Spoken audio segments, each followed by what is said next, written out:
How much power does the author have? Are they an architect or a gardener? This is an episode that's going to tie into a few other subjects, namely diegetics and the Thermian argument. What I want to discuss real quick is the power and limitation of the author. First, we need to take some time to settle what exactly we're talking about when we say the author. It's a term that I end up using a lot, but it has two different contextual meanings. The first, and the more common use, is the hypothetical author. This is essentially what Barthes called the author god, the authority behind the message of the text, or the singular concept of the text's creator. The reason I say hypothetical is because in most cases, like film, television, and video games, the text is the product of several, if not dozens, if not hundreds of direct contributors and decision makers and stakeholders. In cases like that, the author is really just a mental shorthand conglomerate of all those people. Tangentially, Barthes' argument for the death of the author is rooted in this fact that the author is often a nebulous mix of influences and not a corporeal singular person. In his case, he cited a 15th century compilation of Arthurian legends written by multiple authors across several centuries, then compiled and heavily edited by Sir Thomas Malory. The author is thusly no one person, making biographical analysis functionally pointless.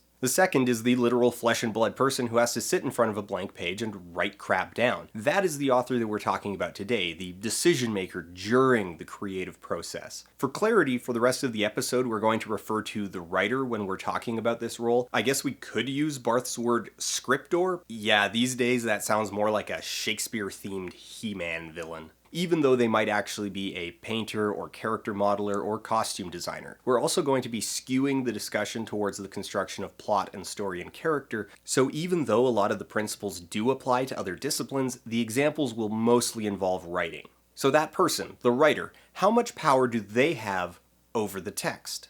Well, all of it.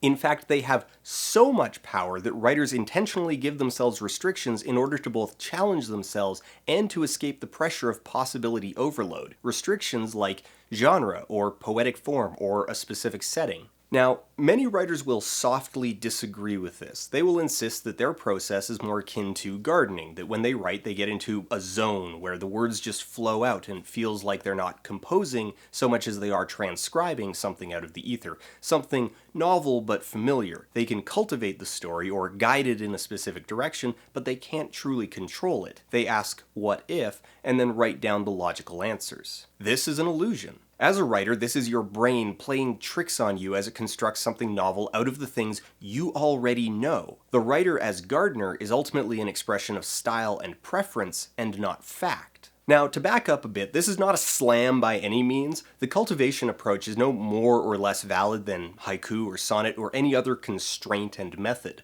The results are no more or less authentic, but they're also no less subject to the whims and preferences of the writer. The risk is mistaking the self-imposed limitations of process for the limitations of reality. This is important to keep in mind because the writer has the power to change anything at any time. My shirt is gray. Now it's plaid. I'm wearing a hoodie.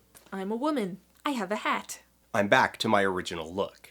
The video on the Thermian argument led to a lot of discussion about logical conclusions in the writing process. These are not bad discussions to have, but it's important to not confuse process and reality. Not only do writers have the power to alter anything in their story for whatever reason they want, they do it all the time, no matter what their process is. Entire subplots get removed, characters get deleted or added, events get shuffled, expanded, removed, characters get shifted around, and entire stories get abandoned and restarted. Plot holes, prose, characterization, tone, theme, or overall structure, there is no such thing as a reason too big or too small for a writer to change whatever they need in order to make it work the way that they want. So we can't actually ever talk about logical conclusions to a story because the facts that build the logic aren't facts. It's all made from the same clay. Now, there are many external logistical reasons that lead to a story being the way that it is, from interference to time constraints to lack of skill to inattention, but it's not because it's the logical conclusion. It's because a writer built it that way. I'm wearing a hat. I'm wearing a hoodie. The hoodie is red.